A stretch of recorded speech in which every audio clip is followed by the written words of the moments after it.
Amados, nós estamos aqui num estudo. Deus nos deu uma série e nós estamos há alguns domingos, né? Já são 9, hoje 10, o 10º domingo hoje, onde a gente está ministrando essa série, baseado em João 10:10, né? Nosso versículo principal, onde Jesus Cristo disse, né, que o ladrão vem senão para roubar, matar e destruir, mas eu vim para que tenham vida e a tenham com abundância. E nós temos aprendido domingo após domingo que Jesus veio para nos dar uma vida completa, uma vida mais que abundante, uma vida com nada quebrado, nada faltando, nada fora do lugar. No entanto, temos aprendido que para viver essa vida, Jesus já fez a parte dele. Quando ele morreu ali na cruz, ele declarou a palavra em hebraico tetelestai, significa está consumado. Está tudo pago, está tudo feito, está tudo pronto. Quando Jesus morreu ali na cruz, ele consumou a sua obra.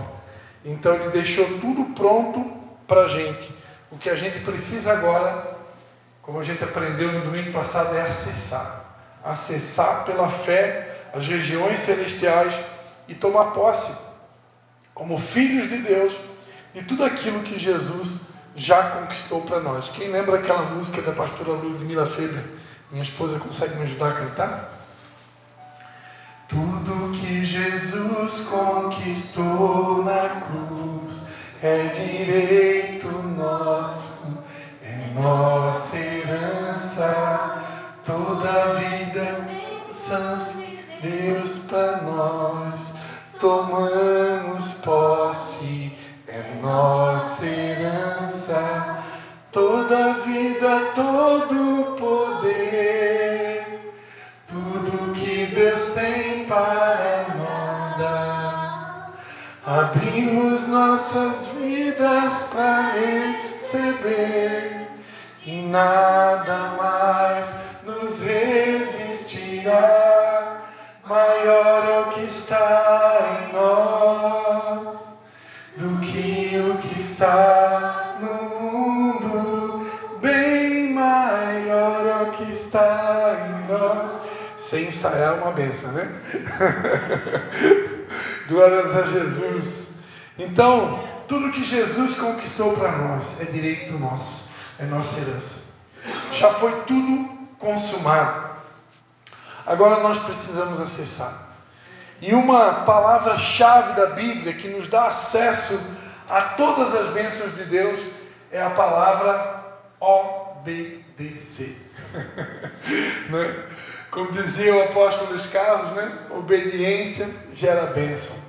É a obediência à palavra de Deus, é a obediência à voz do Espírito de Deus, a obediência às autoridades constituídas, a obediência às instruções de Deus, aos decretos de Deus, aos princípios de Deus, é que vão fazer com que a gente acesse tudo aquilo que Jesus já conquistou para nós. Amém? E nós estamos aprendendo princípio sobre princípio. O último princípio que a gente aprendeu semana passada aqui é: tome posse da sua posição em Cristo. E hoje, o 35º princípio, tem que falar aqui para a irmã Nice está anotando ali, a nossa primeira secretária oficial dos cultos. Então, o 35º princípio está indo para o final, hein, irmão? Está indo para o final, estamos quase acabando. 35º princípio: exerça a sua fé na palavra de Deus. Amém? Exerça a sua fé na palavra de Deus. A palavra de Deus diz em Hebreus 11, 1 e 2: ora, a fé é o firme fundamento das coisas que se esperam e a prova das coisas que não se veem. Porque por ela os antigos alcançaram testemunho. Pela fé entendemos que os mundos, pela palavra de Deus, foram criados, de maneira que aquilo que se vê não foi feito do que é aparente. Pela fé, Abel ofereceu a Deus maior sacrifício do que Caim, pelo qual alcançou o testemunho de que era justo, dando Deus testemunho dos seus dons, e por ela, depois de morto, ainda fala. Pela fé, Enoque foi transladado para não ver a morte, e não foi achado, porque Deus o transladara, visto como antes, na sua transladação, alcançou o testemunho de que agradara a Deus.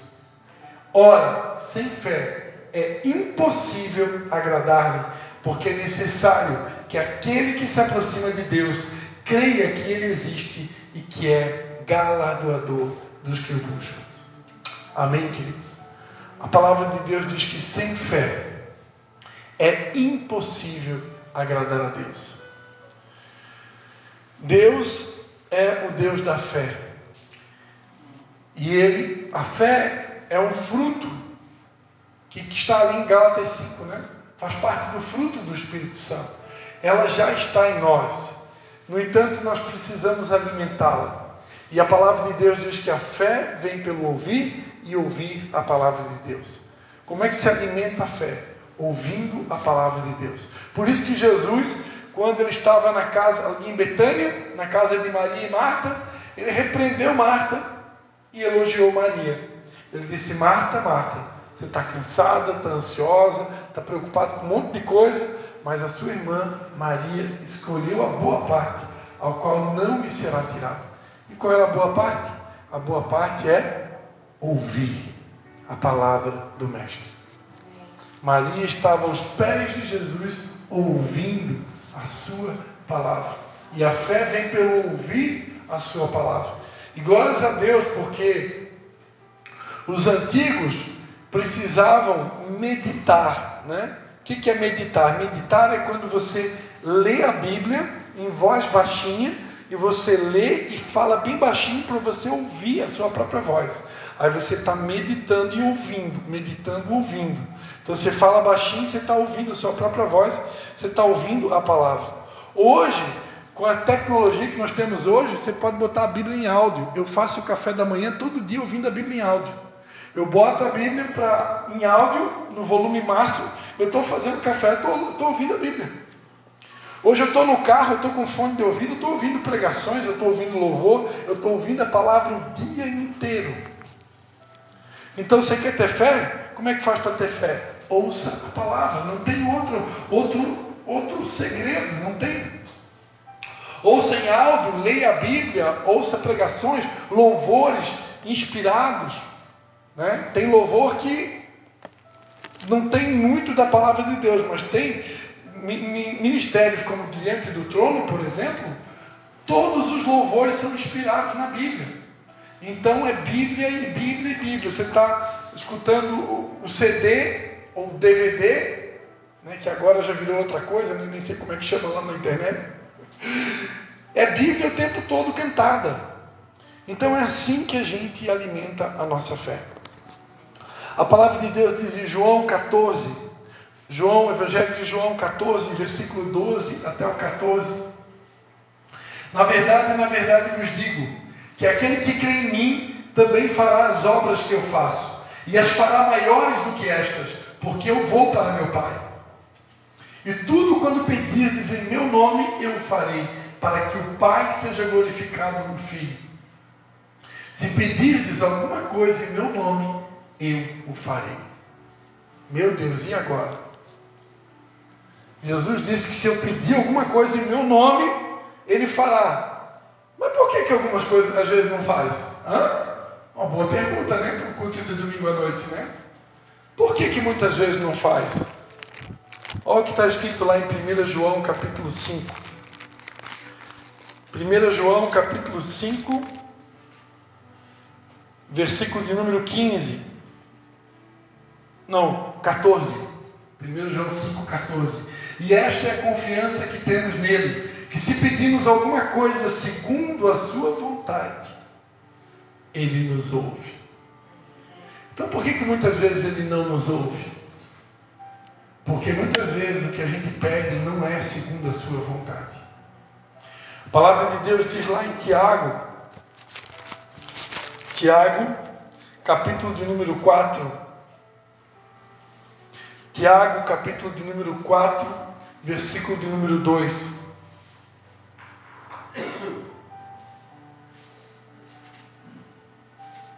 Ela começa dizendo assim, né? Tiago 4:1. De onde vêm as guerras e pelejas entre vós? Porventura não vem disto, a saber dos vossos deleites, e que vossos membros guerreiam? Cobiçais e nada tendes, matais e sois invejosos e nada podeis alcançar, combateis e guerreais e nada tendes, porque não pedis. Pedis e não recebeis, porque pedis mal, para gastardes em vossos deleites.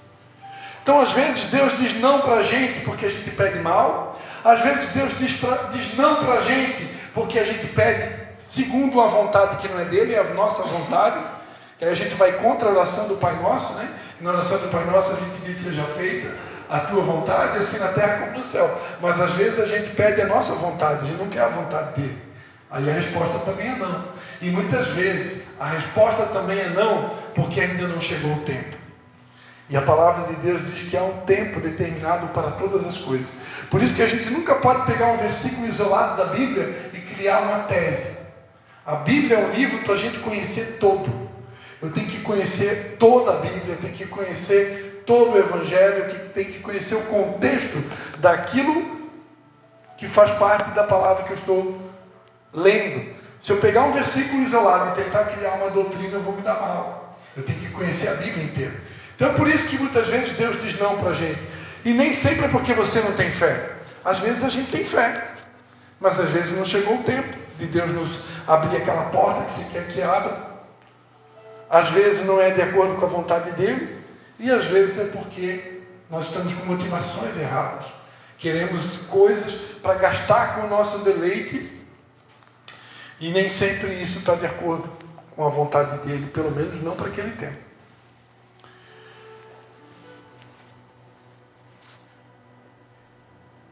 Primeiro João capítulo 5, do 4 ao 5. 1 João 5, do 4 ao 5. Porque todo o que é nascido de Deus vence o mundo. E esta é a vitória que vence o mundo, a nossa fé.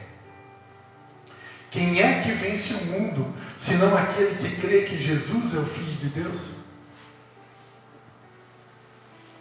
Hoje de manhã, às 9 da manhã, eu fui convidado para dar um estudo bíblico online dos irmãos da mesma empresa que eu trabalho. A maioria deles são gaúchos e eles me convidaram hoje, me ofereci, na verdade, estava faltando uma pessoa para dar um estudo, e o estudo de hoje de manhã era 1 João capítulo 5. Então a gente ficou ali estudando, e eu estava compartilhando com eles que esse versículo eu coloquei na capa da minha monografia de formatura. Quando eu me formei em administração de empresas, todo mundo sabe que quando você faz uma faculdade, você tem que apresentar lá uma monografia, né? É uma tese de formatura. E a minha monografia, eu queria escolher, eu já tinha me convertido, já estava namorando a minha esposa, futura esposa, né? Eu queria colocar um versículo bíblico na capa. E eu pedi a Deus naquela época, eu imagino que pedi, e o texto que Deus me deu foi esse daí. Se um dia você for lá em casa me visitar, tomar um café comigo lá na minha casa, tem que arrumar a casa, né? Tem que dar uma geral. Aí você vai lá em casa para tomar um café. E aí na monografia se você for lá em casa eu te mostro, na minha monografia está esse versículo. Quem é que vence o mundo, senão aquele que crê que Jesus é o Filho de Deus? Quando eu creio, quando eu tenho fé no Filho de Deus, quando eu creio nessa palavra, e a palavra e o Filho, eles são a mesma coisa. No princípio era o Verbo, e o Verbo se fez carne, e o Verbo habitou entre nós. Essa palavra verbo no grego significa palavra revelada. Jesus, ele é a própria palavra. Por isso ele disse: eu sou o pão da vida. Aquele que se alimenta de mim não terá fome. Aleluia. Então quando eu me alimento de Jesus, quando eu me alimento da palavra, eu me encho de fé.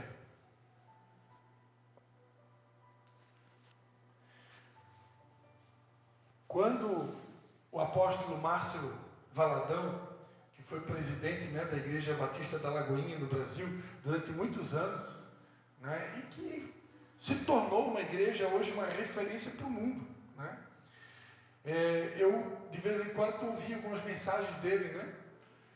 E o apóstolo Márcio Valadão, sempre que ele terminava uma das suas pregações, ele sempre fazia as pessoas da igreja pegar a Bíblia na mão e levantar bem alto e repetir: eu sou o que a Bíblia diz que eu sou, eu posso fazer o que a Bíblia diz que eu posso fazer, e eu tenho o que a Bíblia diz que eu tenho. Vamos treinar?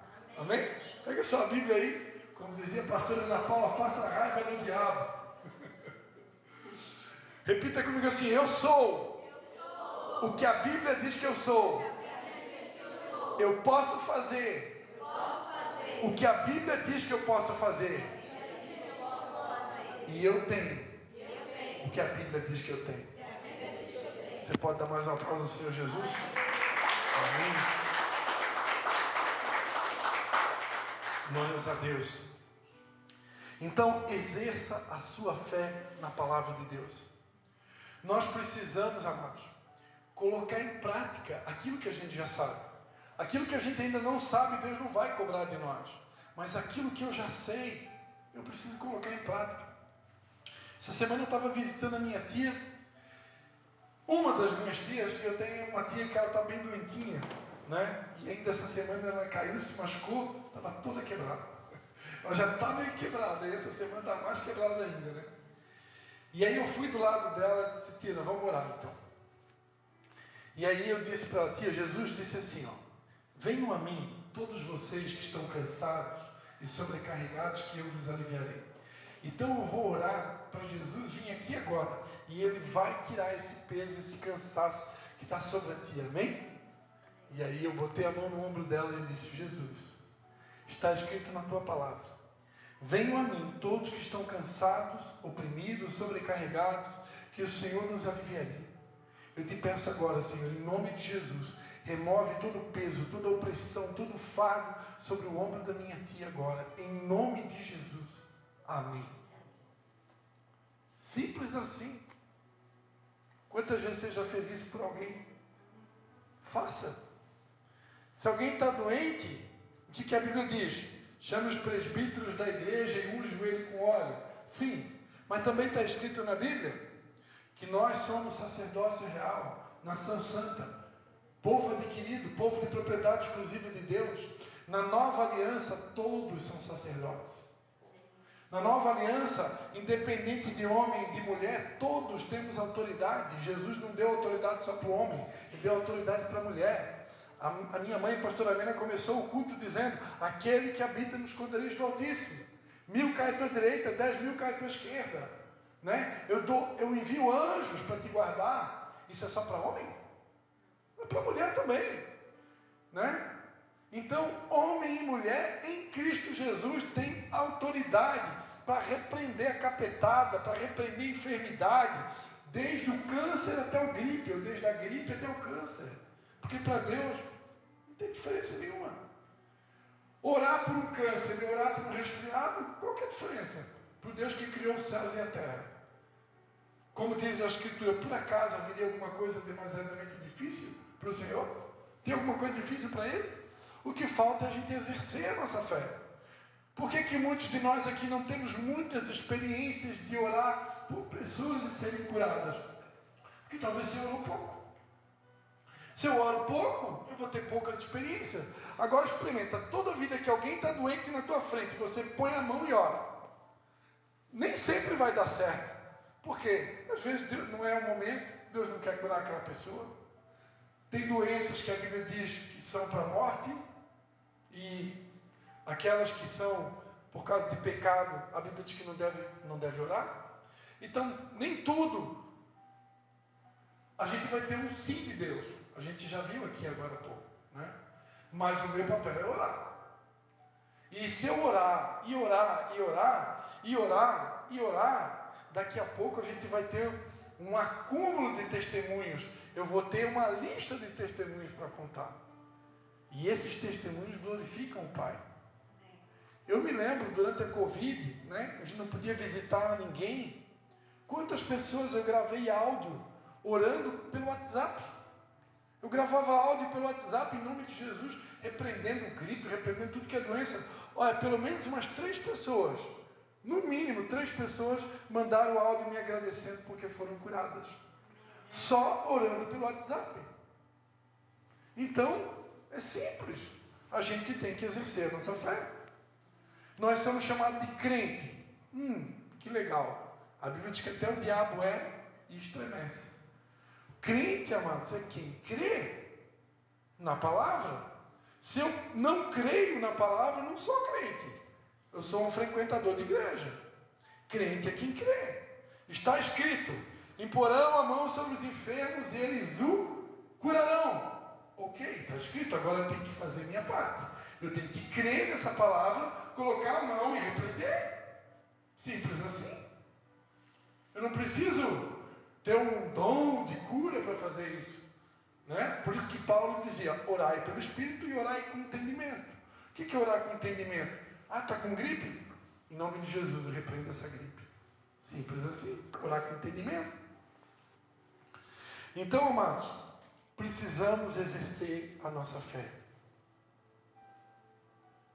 E essa fé não só para orar pelo doente, mas para crer e confiar que, embora possamos estar passando por tempestades grandes, lutas tamanhas, batalhas severas. Eu falava ontem lá em Tijucas, se eu tenho certeza que Jesus está no barco comigo, eu não preciso ter medo. Porque na hora certa Ele vai acalmar essa tempestade. Na hora certa Ele vai dizer: vento emudece, mar aquieta-te. Então eu não posso esquecer nenhum dia da minha vida. Jesus está no barco comigo. Os que confiam no Senhor são como os montes de Sião, que não se abalam, mas permanecem para sempre. Amém? Se a tua alma estiver abalada, abatida, diga: minha alma, bendiga minha alma o Senhor. Anima-te aí, minha alma. Confia no Senhor. A vitória está chegando. A bênção logo vem. É só mais um testezinho de fé. Que Deus é especialista em fazer teste de fé, né? Só para encerrar, irmãos. Abre ali em 1 Pedro capítulo 1. 1 Pedro capítulo 1. Só para você entender por que Deus faz teste de fé com a gente. Por que Deus faz teste de fé com a gente? 1 Pedro 1, versículo 6. Em que vós grandemente vos alegrais, ainda que agora importa, sendo necessário, que estejais por um pouco contristados com várias tentações ou provações, para que a prova da vossa fé, muito mais preciosa do que o ouro que perece e é provado pelo fogo, se ache em louvor, honra e glória na revelação de Jesus Cristo. Olha só, a prova da vossa fé, muito mais preciosa do que o ouro, que perece e é provado pelo fogo. A nossa fé, ela precisa ser provada. Porque quando a nossa fé é provada e aprovada, aumenta nosso nível de crédito com Deus. Porque se está escrito que sem fé é impossível agradar a Deus, Deus vai precisar fazer de cada um de nós um crente de verdade. Não só crente de mentirinha. Que o fulano virou para crente, né? Primeiro que está tudo errado isso daí, né? Negócio de virou para crente. Isso aí é a história da carochinha. Aqui, crente, evangélico, católico, nós somos tudo igual. Nós somos todos cristãos. A gente deveria ser chamado de cristão, não crente, né? Porque perante a Bíblia nós somos cristãos. Mas, crente é quem crê.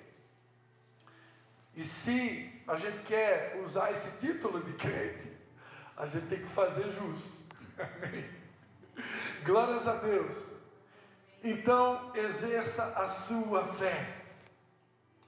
36º princípio. Esse aí é o principal, é o preferido do pastor Dalci. Coloca para a gente ali, 1 Coríntios 15, 58. 1 Coríntios 15, 58. Portanto, meus amados irmãos, sede firmes e constantes, sempre abundantes na obra do Senhor, sabendo que o vosso trabalho não é vão no Senhor. 36º princípio: seja firme e constante. Amém? Precisamos ser firmes e constantes. Se a Bíblia diz que Jesus é uma rocha firme, Jesus é a rocha angular, e nós somos pedras vivas nessa construção, essas rochinhas que somos eu e você, precisamos ser rochas firmes. Firmeza e constância fala de disciplina e perseverança.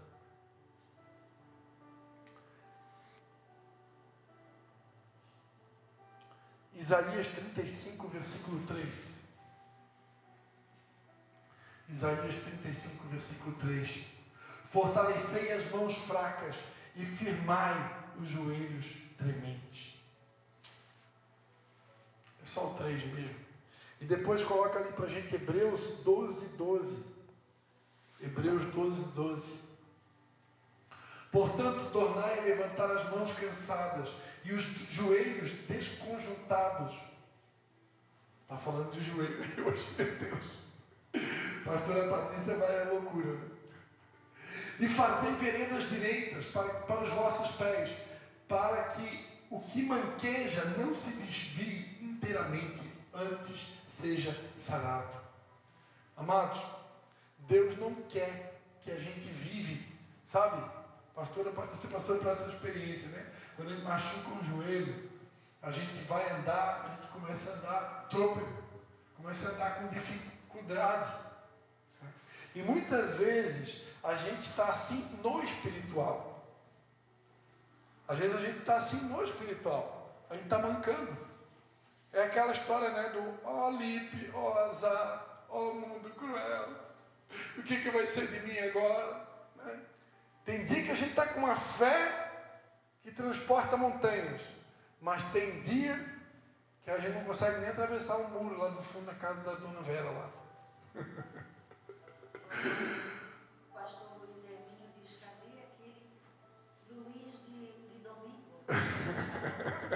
O apóstolo Luiz Hermínio, ele fala, né? No domingo à noite ele é o incrível Hulk, né? Aí na segunda-feira de manhã é o David Banner. Onde é que está aquele homem de ontem à noite? Então tem dias que a gente é assim. Mas amados, presta atenção. A gente começou o culto declarando que o nosso Jesus é o leão da tribo de Judá, não é verdade? Mas ele também é o Cordeiro de Deus, que tira o pecado do mundo. Então tem dias que a gente está um leão, mas tem dia que a gente está um cordeiro. Agora, eu posso ser um cordeiro com fé. O que eu não posso é ser um cordeiro sem fé. Um cordeiro vacilando. Porque agir como cordeiro, se comportar como cordeiro, Jesus disse: eu vos envio como cordeiro em meio de lobos. Então, não tem nada de errado de ser cordeiro. O problema é que a gente não pode ser vacilão, né? Não podemos andar trôpego na nossa fé e na nossa identidade. Nós precisamos saber quem a gente é. De noite a minha esposa, de vez em quando a minha esposa vem com umas conversas, aquelas conversas do fundo do túnel, né? A gente estava em do túnel do tempo. A gente estava em São João para Tijucas, e aí ela puxou lá uma conversa do túnel do tempo e disse: eu acho que tu comportou assim, diante dessa situação assim, que eu estou achando que está faltando humildade. Eu disse: não, humildade não é pensar menos de si, humildade é pensar menos em si. Eu não preciso me rebaixar para provar que eu sou humilde. Outro dia minha mãe estava dizendo: olha, a gente não precisa provar nada para ninguém. E é verdade. Se eu sei quem eu sou, eu não preciso andar de nariz empinado, né, ser orgulhoso, prepotente, soberbo, não. Mas isso também não significa que eu também preciso me diminuir mais do que é necessário. Porque eu tenho um valor. E nós precisamos reconhecer o nosso valor. Eu sei o meu valor. Eu sei o que eu passei. Hoje eu estou aqui, né? Pastor Christian. Assumiu a Igreja Batista Restaurando na Boa. Grandes coisas. Quem assumiu aqui foi o Espírito Santo. Nada mudou. um monte de servo, só mudou algumas posições aqui. A pastora Amina continua pregando, daqui a pouco vai terminar a minha série, ela vai pregar, domingo à noite, já vai preparando a palavra. Acho até que Deus já deu a palavra para ela, já tem a palavra. Não, é só quando terminar a série, acho que é na outra segunda, no outro domingo ainda. Já estou falando aqui que está acabando a série, né? Mas irmãos, só eu sei o que nós passamos para chegar até aqui. Só eu sei. Não pense que foi fácil, né? Hoje nós estamos dando um pouquinho de glória para nós, né? Não pode, né? Não, mas não foi fácil, né? Não foi nada fácil. Então, não é pecado a gente saber quem a gente é. Agora, claro, a gente não deve e não pode se gloriar, realmente não pode se orgulhar, não pode. Mas também nós não precisamos ficar se encolhendo, né? Porque nós precisamos saber quem nós somos em Cristo Jesus. Lucas 18 tem uma parábola. Ontem à noite eu estava comentando com a irmã Amábile lá em Tijuca sobre o código da viúva, né? Nesse texto de Lucas 18 vai falar sobre uma viúva, né? Que de tanto bater ela conseguiu fazer com que o juiz iníquo atendesse o pedido dela. E esse texto de Lucas 18 começa dizendo assim, ó, e contou-lhes também uma parábola sobre o dever de orar sempre e nunca desfalecer. Sede firmes e constantes. Né? Jesus disse sobre o dever de orar sempre e nunca desfalecer. É claro, amados, que vai chegar o dia mau. E nem sempre no dia mau a gente vai reagir como a gente gostaria. Abacuque vai dizer, né? Ainda que a figueira não floresça e o produto da oliveira minta, né? E as ovelhas sejam exterminadas, não haja gado no curral, todavia eu me alegrarei e exultarei no Deus da minha salvação. Ele faz os meus pés como os da corça e me faz andar nos lugares altos. Só que na prática, isso é teoria, né? É Bíblia, é teoria. Na prática, amados, tem dia que a coisa é tão feia, a prova é tão grande, que se a gente não tiver realmente bem alicerçado na rocha, bem firmado na palavra, cheio dessa palavra, tem dia que a gente faz igual a Pedro. Jesus, eu vou afundar. Agora acho que eu vou afundar. Por quê? Porque a gente também tem alma. E tem dia que a alma vence o espírito. A gente aprendeu com o pastor da Argentina, né, pastor Lorenzo, num congresso de batalha espiritual, que qual é a vida que vence o mundo? A vida que vence o mundo é um espírito guerreiro, cheio do Espírito. Quando o meu espírito está cheio do Espírito de Deus, eu estou firmado na palavra, é esse espírito que vai vencer tudo. Ele vai dizer, minha alma, te aquieta aí. Minha alma, fica na tua. Aqui quem governa é o Espírito. Mas tem dia que a alma ganha do Espírito, irmão. Tem dia que a alma, ela domina tudo. E quando a alma domina, aí Deus, né? Aí a gente não é firme e constante. Aí a constância vai embora. Mas a vontade de Deus é que a gente tenha um espírito guerreiro que consiga dominar a alma sempre. E aí a gente vai ser firme e constante, sempre abundante no Senhor. Posso ouvir um amém? Amém. Aleluia.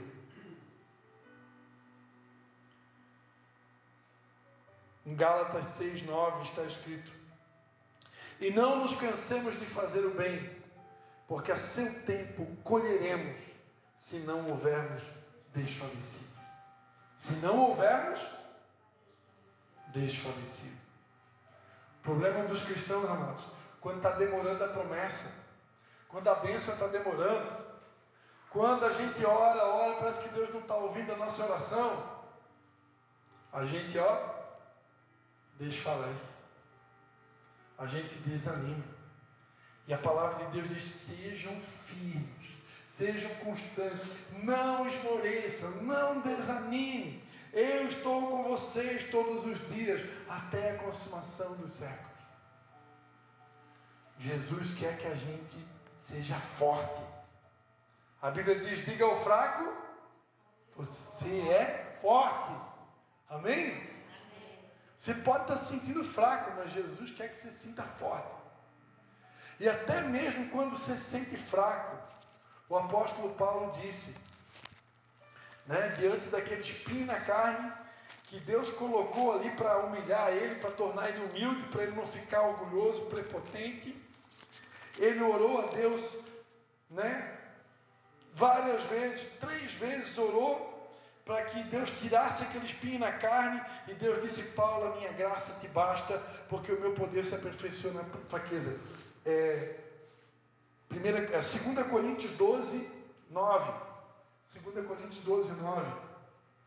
A minha graça te basta, porque o meu poder se aperfeiçoa na fraqueza. De boa vontade, pois, me gloriarei nas minhas fraquezas, para que em mim habite o poder de Cristo. Por isso sinto prazer nas fraquezas, nas injúrias, nas necessidades, nas perseguições, nas angústias por amor de Cristo, porque quando estou fraco, então é que eu sou forte. Tem dias, amados, que a gente está se sentindo um caquinho de telha. Mas eu aprendi, também foi com o pastor Luiz, que eu posso estar me sentindo um caquinho de telha, mas até um caquinho de telha serve para coçar a ferida de muita gente. Então diga ao fraco: você é forte. Amém? Aleluia. Você pode dar mais um aplauso ao Senhor Jesus?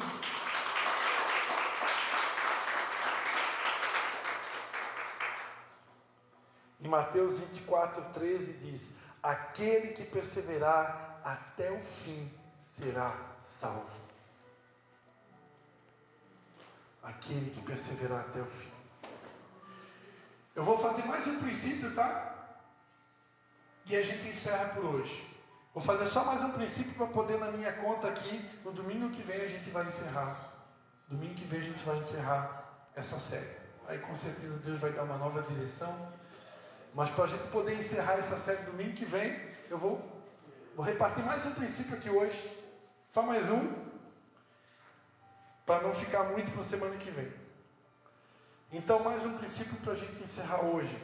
Eclesiastes 3. Verso 1. Tudo tem o seu tempo determinado, e há tempo para todo propósito debaixo do céu. O 37º princípio é: respeite o tempo. Amém? Diga para o seu irmão: respeite o tempo. Amém? Pastor, mas ainda não chegou a bênção. Respeite o tempo. Mas a promessa: respeite o tempo. Mas está difícil: respeite o tempo. Você está vivendo o tempo de chorar? Fica tranquilo, vai virar a chave, vai vir o tempo de sorrir, vai vir o tempo de cantar. Está vivendo o tempo de plantar? Fica firme aí, vai chegar o tempo de colher. Então tem que respeitar o tempo. Às vezes eu estou plantando agora e já estou querendo colher simultâneo. Não funciona assim. Tem um tempo para todas as coisas, diz a palavra de Deus. Tudo tem o seu tempo determinado, e há tempo para todo propósito debaixo do céu. Há um tempo para tudo. E a palavra de Deus diz em Eclesiastes que tudo é formoso no tempo certo. No tempo certo tudo é formoso. Quando a gente respeita o tempo e os processos que o próprio Deus estabeleceu para o nosso amadurecimento, quando chega a hora certa de receber uma bênção, de receber uma promessa, de ter uma conquista, a gente está preparado para aquilo. Tudo é perfeito. Tudo acontece de uma forma natural, de uma forma que o Pai é glorificado, porque tudo deve se transformar em glória para Deus. Se aquilo que eu alcanço, se eu recebo uma bênção, uma promessa, uma conquista, e isso não está glorificando a Deus, vigia. Vigia, porque nada é para a glória nossa, tudo é para a glória dele, porque dele, por ele e para ele são todas as coisas. Então, a bênção verdadeira é aquela que você alcança no tempo certo. Porque às vezes a gente mora no Brasil, né? E quem aqui já ouviu a famosa frase, né? Jeitinho brasileiro. Quem aqui já ouviu essa frase, né? Então aqui no Brasil tem um famoso jeitinho brasileiro. E por causa do jeitinho brasileiro, tem muita gente aí antecipando bênção. Tem muita gente antecipando coisas. Só que aí não é Deus que está dando. É o outro, é o encardido. Como dizia o Padre Léo, é o encardido. E quando o encardido está dando, querido, o encardido dá com uma mão, depois ele arranca com as duas. Agora, a bênção que vem de Deus enriquece e não acrescenta dores. Então, quando a bênção vem de Deus, ela vai me enriquecer e não vai trazer dor nenhuma. Só que para isso eu preciso respeitar os processos. Tem processo, não é, pastora Amanda? Tem processo que dói. E dói muito. Quando a gente canta aqui na igreja, né, aquela música, né? A dor que passou, meu rei e meu Senhor, sempre o adorarei com amor. O Filho do Homem me libertou verdadeiramente, verdadeiramente. Quando a gente canta, amados, a dor que passou, eu sei que eu estou cantando. Eu não canto essa música aí da boca para fora, não. Eu canto essa música com entendimento. Porque eu já passei algumas dores. E olha, a famosa dor de parto, eu acho que é fichinha.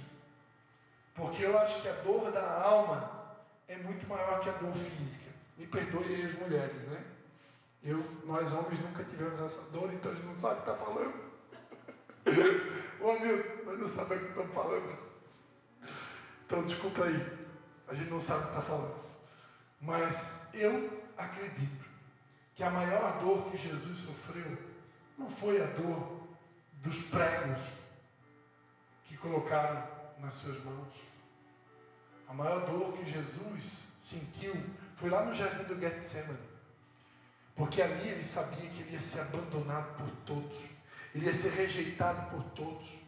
Ele ia ficar sozinho. Só ficou a mãe dele, Maria Madalena e João. Dos 12 apóstolos, ficou um sozinho do lado dele na cruz. Então a maior dor de Jesus, amados, eu creio que foi a dor no coração. Porque todos o abandonaram. Cadê aquela multidão? Ele não fez tantos milagres, não curou tantos cegos, não curou tantos coxos, tantos paralíticos, não abençoou tanta gente. Onde é que foi parar aquele povo todo? Na hora da cruz. Ó, leão da montanha, saída imediata pela esquerda. E eu nunca te conheço. Verbo de Pedro? E eu não te conheço. Não conheço. Nunca vi falar. Né? Quando Jesus, até o Pedro que disse, não, eu nunca vou te negar. Pedro, esta noite, antes que o galo cante, você vai me negar 3 vezes. Eu não! Fala a verdade, Pedro. Então, amados, a maior dor foi essa. E nós, a exemplo de Jesus, os pequenos cristos que estão seguindo o Cristo, nós temos as nossas dores. Nós temos os nossos processos. Nunca vai ser igual dele, graças a Deus. Mas tem algumas dores que a gente sente que só Jesus na causa. Mas assim como a mulher precisa de dor para gerar uma vida, nós todos aqui estamos gerando vidas para Jesus, amém? E se tem alguém ainda que ainda não ganhou uma alma para Jesus, em nome de Jesus, está profetizado na tua vida. Agora, ganhar a alma é diferente de gerar uma alma.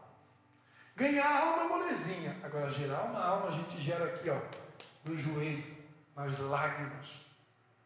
São noites perdidas muitas vezes. Quantas noites eu passei em claro? Noites orando, chorando por vidas. Quando Paulo diz, né? Quando Paulo fala, ó Gálatas, por quem eu sinto até hoje as dores de parto. Porque Paulo gerou aquelas vidas tudo em lágrimas e oração. Por isso que Paulo sentia, muitas vezes, dores por causa da igreja que ele cuidava. Então, amados, os processos são reais. Eles vêm. E eu preciso respeitá-los. Porque todos eles fazem parte de um projeto, Um grande projeto de Deus para o nosso crescimento, para o nosso amadurecimento, para que a gente possa cumprir o nosso propósito. E o maior propósito, um dos maiores, é gerar as vidas para Deus.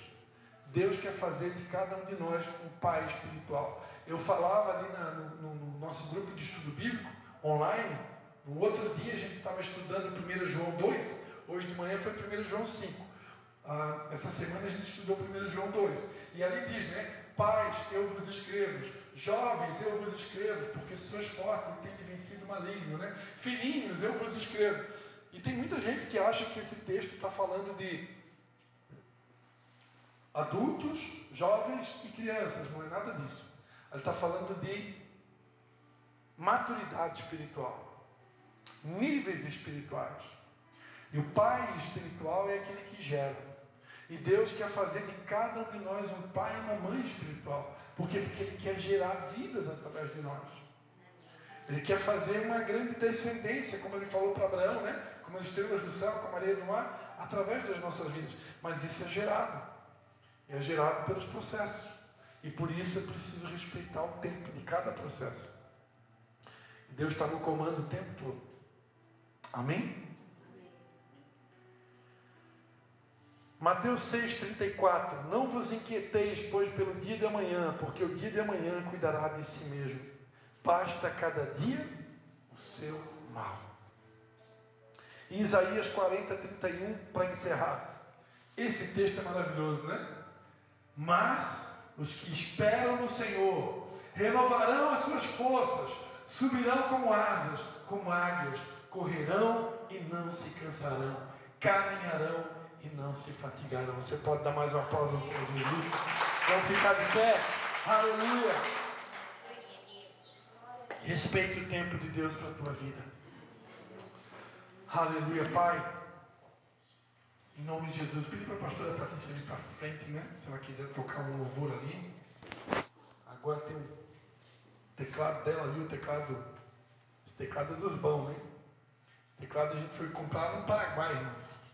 Ganhamos uma oferta, fomos ministrar num culto lá em Palotina. A gente nunca tinha ganhado uma oferta mais de R$50. Aí ganhamos uma oferta de mais de R$1.000. Passamos no Paraguai, gastamos toda a oferta, compramos esse teclado aí, né? Que nem é dela, era da igreja, né? Ela quase queria me matar porque eu botei o teclado para a igreja, mas na verdade, irmão, é da igreja, é dela, é nossa, é tudo uma coisa só, porque nós somos dele, tudo é por ele, tudo é para ele, né?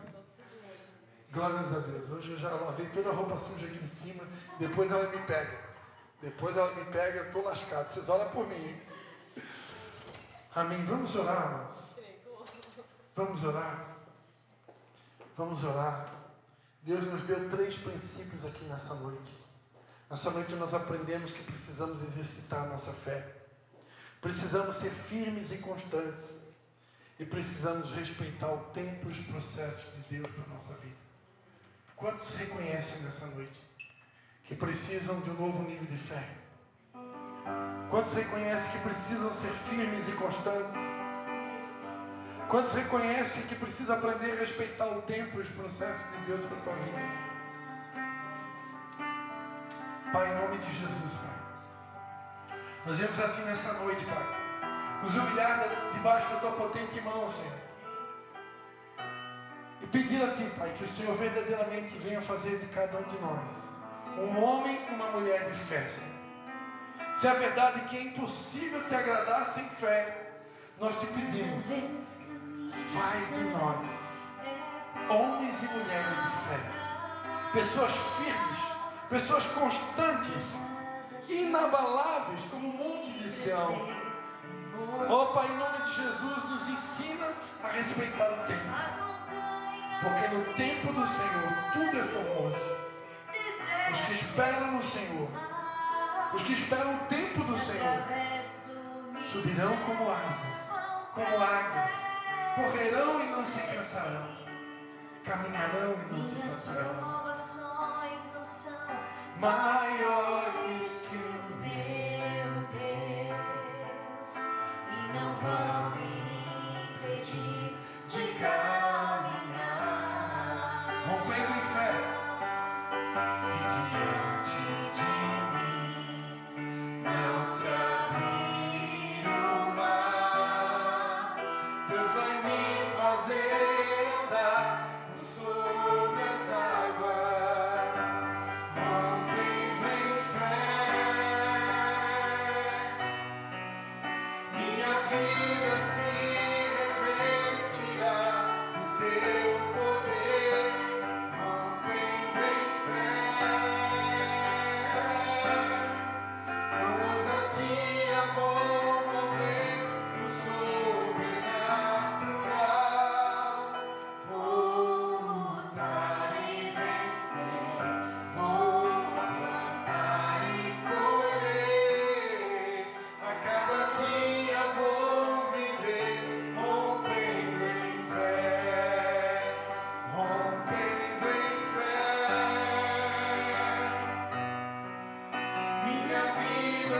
de Jesus, eu quero orar, Senhor, pelos teus filhos essa noite.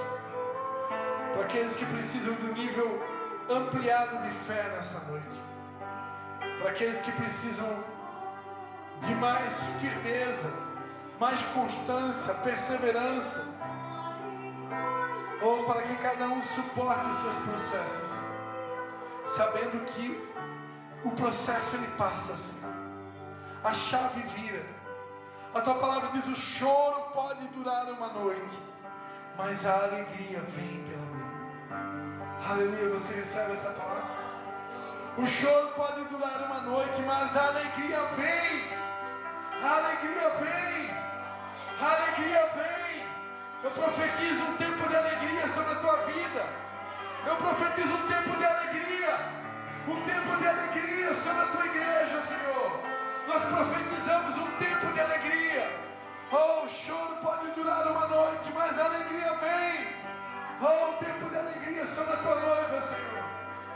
Oh, muda a estação daqueles que ainda estão vivendo na estação antiga, Pai. Coloca um novo riso nos nossos lábios. Coloca um novo riso nos nossos lábios. Em nome de Jesus. Aleluia. Que o amor de Deus, o Pai, a graça do Senhor Jesus e a comunhão do Espírito Santo seja com cada um. Amém? Amém. Amanhã à noite nós temos a nossa célula de homens ali na casa do irmão Nunes. Amém? E em breve, amados, a gente vai estabelecer uma data. Nós vamos fazer uma macro célula. A gente vai juntar todas as células de Tijucas, Canelinha e São João Batista, porque agora não existe mais Ministério Vidas Águas e Ibra. É tudo uma coisa só. Amém? Tudo uma coisa só. Nós somos uma única igreja. São João, Canelinha e Tijucas. A gente vai juntar todo mundo, vai fazer uma macro célula e a gente vai estabelecer também um dia da família. A gente faz de vez em quando, a gente se junta, né? Todo mundo num sítio e vai passar o dia junto. Então a gente vai estabelecer uma data também e vamos passar o dia junto no sítio em família. Amém? Todos já estão convidados. Amém? Não vai embora sem cumprimentar pelo menos umas 5 pessoas, né? Desejo a ele uma semana de bênção, uma semana de vitória, em nome de Jesus.